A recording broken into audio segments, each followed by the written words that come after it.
Thank you. You've probably all heard of the law of supply and demand. But how many of you have heard of the law of supply? If you don't know about the law of supply, you're missing out on the key to prosperous and happy living.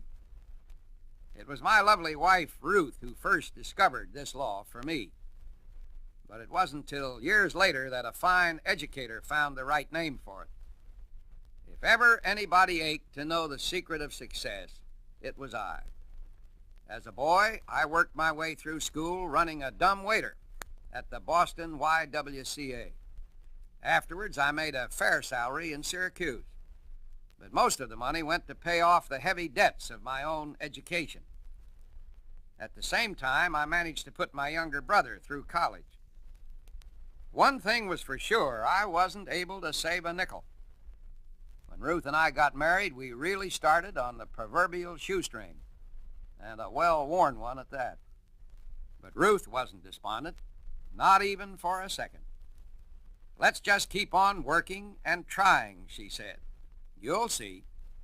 We'll get fresh insights and ideas which we will turn into workable plans."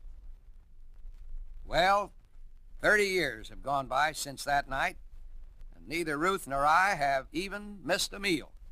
We've had some nice homes, all of the necessities, and even some of the extra comforts.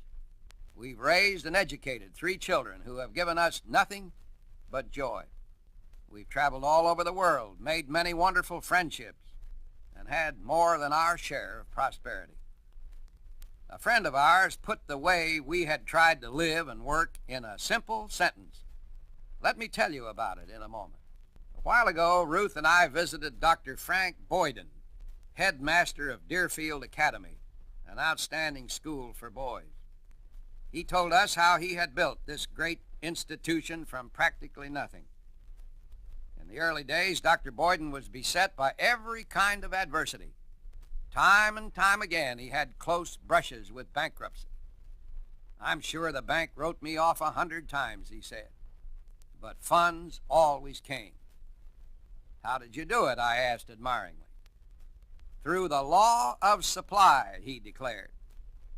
He then told me he was able to work his head off because he knew that nothing was more important than making men out of boys. All this, he said, stimulated the law of supply, and it's still flowing. It was Ruth who put 2 and 2 together as we drove home from Deerfield. "The law of supply," she said, sort of awestruck. "That's just what I've been practicing all my life.